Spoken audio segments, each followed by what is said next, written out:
Hello everyone, this is Shivangi. Welcome to Shiv classes. Video में discuss करने वाले हैं India as a federal state. Bharat एक संघीय देश है। क्यों इंडिया को फेडरल स्टेट कहा जाता है?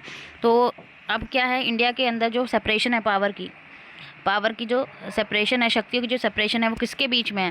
भाई बटी हुई है। कुछ ताकत जो है, जो पावर्स हैं, वो किसके हाथ में है? फेडरल मतलब मीन सेंट्रल गवर्नमेंट के हाथ में, कुछ स्टेट गवर्नमेंट के हाथ में।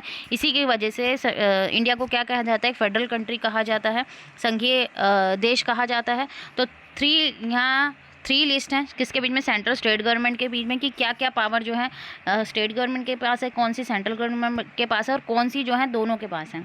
अब यूनियन लिस्ट की बात करें, 3 लिस्ट में इसको डिवाइड किया गया है।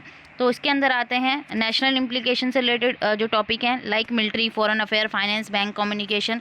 तो ये सारा हमारा जो किसके अंदर आता है, इसके लिए जो लॉ है, कानून बनाना, ये सब किसके अंडर आता है? यूनियन गवर्नमेंट मीन्स की सेंट्रल गवर्नमेंट के अंदर। ठीक है, पहला कारण ये है कि भारत को क्यों संघीय देश कहा जाता है। फिर आता है स्टेट लीड, लाइक अब किसके से रिलेटेड इशू कवर करना, लाइक इरिगेशन। भाई जो खेती है, कृषि है, वो हर स्टेट की भाई अपने अकॉर्डिंग है, तो वहाँ स्टेट गवर्नमेंट डिसाइड करेगा। भाई देखेगा कि उसके एग्रीकल्चर जो है उसमें वहाँ पे कितनी प्रॉब्लम है, क्योंकि भाई जो मेन है, भाई सेंट्रल गवर्नमेंट तो आके देखेगी नहीं, जो स्टेट गवर्नमेंट होगी उसे ज़्यादा पता होगा। और क्या करना भाई, लॉ एनफोर्समेंट और इकॉनमी के लिए जो भी इम्पोर्टेंट ग्लोबल, रीजनल और लोकल स्केल पर जो भी चीज़ ज़रूरी है, ठीक है, वो चीज़ को, क्योंकि भाई स्टेट से मिलके ही तो क्या बना है, एक देश बना है ना हमारा। जो भाई सभी स्टेट रूट से मिलके क्या है, देश। तो जब हर स्टेट मिलके ग्रो करेगी तभी तो हमारा देश ग्रो करेगा। तो इसीलिए जो है स्टेट गवर्नमेंट इस चीज़ पे ध्यान देगी। और ये सारी जो पावर हैं भाई, इससे रिलेटेड स्टेट गवर्नमेंट के पास पावर है कि वो इनसे रिलेटेड जो भी लॉ बनाने हैं वो बना सकते हैं। फिर आता है कॉन्करेंस लिस्ट, हमारी समवर्ती सूची। तो कॉन्करेंस लिस्ट में हमारे क्या आता है, यहाँ पे दोनों का ही रोल रहता है, फेडरल का भी और स्टेट गवर्नमेंट का भी। तो यहाँ पे लाइक एजुकेशन हो गया, जिसमें भाई हमारा सेंट्रल गवर्नमेंट और स्टेट गवर्नमेंट दोनों ही यहाँ पे कानून बना सकते हैं।